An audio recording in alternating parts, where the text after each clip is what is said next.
ముఖ్యమంత్రి మన ఆంధ్రప్రదేశ్ ముఖ్యమంత్రి చంద్రబాబు నాయుడు ఆదేశాల మేరకు 3వ శనివారము ఈ స్వర్ణ ఆంధ్ర స్వచ్ఛ భారత్ స్వచ్ఛ ఆంధ్ర అనే కార్యక్రమాన్ని నిర్వర్తించమని చెప్పారు. మా నెల్లూరులోని 16వ డివిజన్ గుర్రాలమడి సంఘంలోని పిల్లలకి అందరికీ చుట్టుపక్కల పరిశుభ్రాలు నీట్గా ఉండాలా అనే చెప్పి కార్యక్రమంలో మేము నిమగ్నమై ఉన్నాము.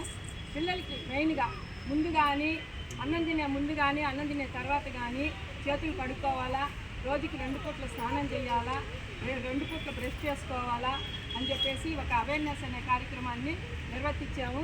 దీంట్లో ముఖ్యంగా ఏంటంటే ఈ కాటన్ బ్యాగ్స్ అనేది వాడాలన్నమాట. 1000 పాలిథిన్ బ్యాగ్స్ ఈక్వల్ టు ఒక కాటన్ బ్యాగ్ అనమాట.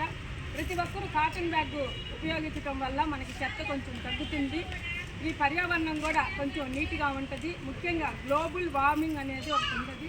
ఈ ప్లాస్టిక్ వల్ల ఈ భూమి వేడైపోయి పంటలు కూడా సరిగ్గా పండవన్నమాట.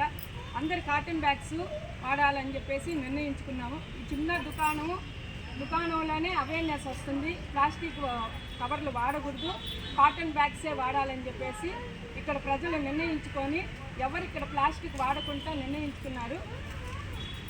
ప్లాస్టిక్ బ్యాగ్స్ వాడకూడదు,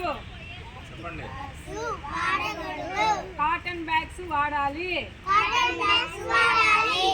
అన్నం తినే ముందు అన్నం తినే తర్వాత చేతులు కడుక్కోవాలి.